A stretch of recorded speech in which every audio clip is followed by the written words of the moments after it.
officiers généraux, officiers supérieurs, officiers subalternes, sous-officiers, caporaux, matelots et soldats.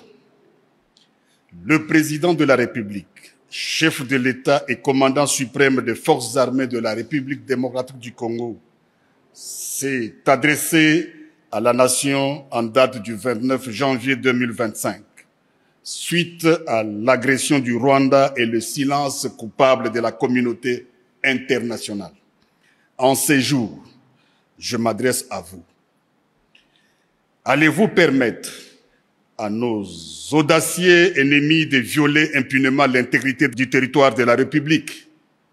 Allez-vous permettre que s'échappe l'armée qui a porté la terreur dans vos familles? Vous ne le ferez pas. Marchez donc contre elle. Arrachez à son front les territoires actuellement sous son emprise. Votre engagement et la fidélité à votre devise. Ne jamais trahir le Congo. Toutes ces guerres sont causées par la convoitise de nos ennemis. Ces derniers vont venir pour tenter de vous corrompre. Il ne faut donc pas trahir le Congo. Vous devez vous rappeler les conséquences d'une armée défaite. Apprenez au monde que la malédiction s'abat sur ceux qui violent le territoire du grand peuple. Les résultats de nos efforts ne sera qu'une paix durable. Vaincre sans péril, on triomphe sans gloire. Il n'y a aucun orgueil à tirer d'une victoire facile vis-à-vis de l'ennemi. Pour les services rendus dans cette lutte dans laquelle nous sommes engagés, je vous présente les remerciements du commandant suprême de ma part et du pays tout entier. Ce n'est pas seulement pour aujourd'hui, mais pour tous les temps à venir que nous devons perpétuer pour les enfants de nos enfants, cette grande et libre nation dont nous avons bénéficié toute notre vie. Je vous prie de vous souvenir, non seulement pour moi, mais aussi pour vous, que la nation vaut la peine que l'on se batte pour elle, pour s'assurer un tel joyau inestimable qu'est la République démocratique du Congo. Nous avons devant nous une épreuve de plus pénible, de nombreux et longs mois de lutte et de souffrance. Vous vous demandez quelle est notre politique. Je veux le dire ici. C'est faire la guerre par mer, par terre et par air, de toutes nos forces et avec toute la force que Dieu peut nous donner, de faire la guerre contre la tyrannie monstrueuse, jamais surpassée dans les sombres et lamentables catalogues du crime humain. Telle est notre politique. Il s'agit d'une question de vie ou de mort pour la République démocratique du Congo. Il s'agit particulièrement de savoir si le peuple congolais restera libre ou tombera dans l'esclavage post-colonial. Il ne doit pas y avoir de place dans nos rangs pour les pleurnichards et les lâches, pour les marchands de panique et des déserteurs.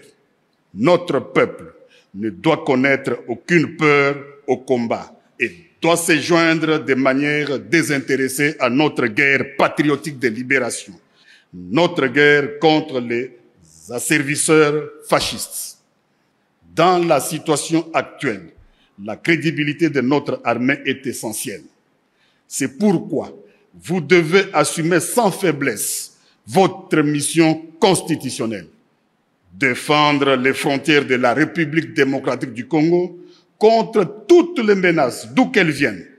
Vous devez donc faire face aux menaces qui se présenteront dans tous les domaines de conflictualité. Chacun d'entre vous doit se sentir concerné par cette mission. Ici, nous restons debout et nous nous battrons. Il n'y aura pas d'autre retrait. J'ai ordonné donc que tous les plans et instructions concernant un prétendu dialogue avec les terroristes du M23, supplétifs de l'armée rwandaise, soient complètement brûlés, et ce, immédiatement. Nous allons rester ici au Congo et nous battre. Si nous ne pouvons pas rester vivants ici, alors restons ici morts. Vous êtes sur le point de vous embarquer dans la grande croisade, vers laquelle nous avons lutté pendant de nombreuses années. Les yeux du monde entier sont braqués sur vous. Les espoirs et les prières des personnes éprises de liberté partout dans le monde entier sont braqués sur vous. En compagnie de nos courageux alliés et frères d'armes sur d'autres fronts, vous parviendrez à la destruction de la machine de guerre rwandaise, à l'élimination de la tyrannie rwandaise sur le peuple opprimé d'Afrique et à la sécurité pour nous-mêmes dans un monde libre.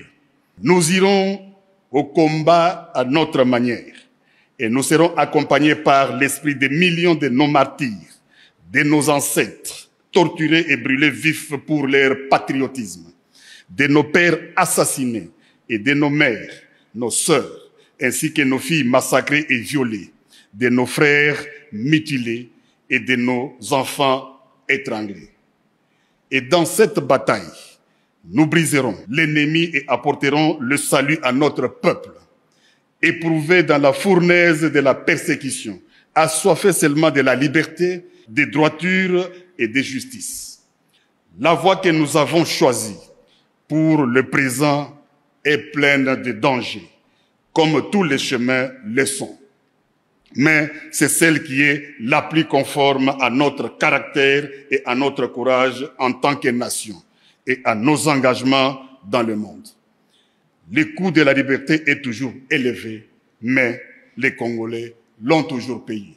Votre force, c'est la cohésion qui vous rassemble et la constance de votre engagement. Votre honneur, c'est le respect de la mission pour laquelle vous donnez tout, avec un courage et un enthousiasme qui font l'honneur de notre pays.